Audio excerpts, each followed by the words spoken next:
काफ़ी लोग तो अपना घर इस वजह से भी नहीं ले पा रहे हैं कि लेना तो है 3 BHK, क्योंकि फैमिली थोड़ी सी बड़ी है तो इसलिए 3 BHK लेना है, या फिर फैमिली चलो बड़ी भी नहीं है तो ये रहता है कि कोई गेस्ट वगैरह आएगा तो भाई 3 BHK ही होना चाहिए। बिल्कुल सही बात है।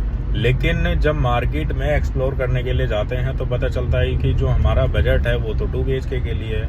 अब 2 BHK तो हम लेंगे नहीं, क्योंकि 2 BHK लेके हमारा काम नहीं चलेगा।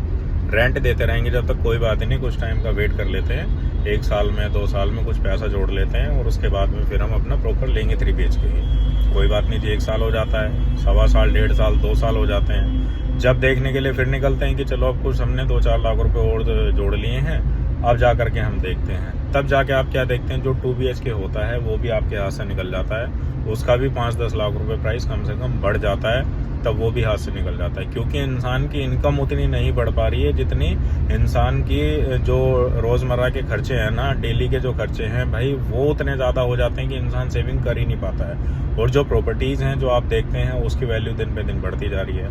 आप इस चीज़ को समझिए कि मार्केट में जो खेल है वो सारा भाई डिमांड और सप्लाई का है। इस टाइम जो चीज़ें हैं वो डिमांड तो देखो बहुत ज़्यादा है, और सप्लाई की अगर बात करें तो सप्लाई कम है। सप्लाई किस तरह से, क्योंकि हर बंदे का देखो उतना बजट नहीं है, क्योंकि इनकम नहीं है तो उतना बजट भी नहीं है। आजकल हर बंदा इतना ज़्यादा बिजी है कि चीज़ें ज़्यादातर जो ऑनलाइन हो गई हैं, इंसान घर पे अपने रह करके भी जो चीज़ें हैं शॉपिंग ऑनलाइन करता है, टाइम नहीं है।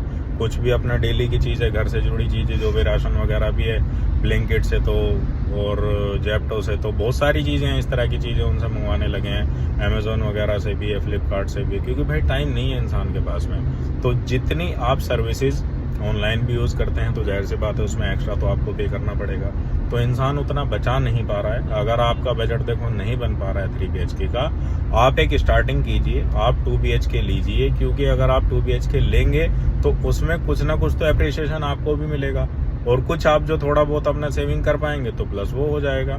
हो सकता है शायद आपका फिर 3 BHK बन जाए, लेकिन एक बार स्टार्टिंग आपको करनी पड़ेगी। जब तक स्टार्टिंग आप नहीं करेंगे ये नुकसान है आपका, ये सच्चाई है। आप इस चीज़ को थोड़ा सा गहराई से सोचिए। अगर आप मेरी ये वीडियो देख रहे हैं और आपके पास घर नहीं है, इस तरह की सोच आपकी है, तो थोड़ा सा इस चीज़ पर विचार कीजिए और अपना घर लीजिए। अगर आपका 3 BHK नहीं बन पा रहा, 2 BHK बनाइए, आपका 3 भी बन जाएगा। जस्ट एक स्टार्टिंग आप कीजिए। बाकी लोन से जुड़ी, प्रॉपर्टी से जुड़ी जानकारी लेते रहने के लिए फॉलो करिए, सब्सक्राइब करिए मेरे चैनल रियलिटी ऑफ रियल्टी को। मेरा नाम है अर्जुन।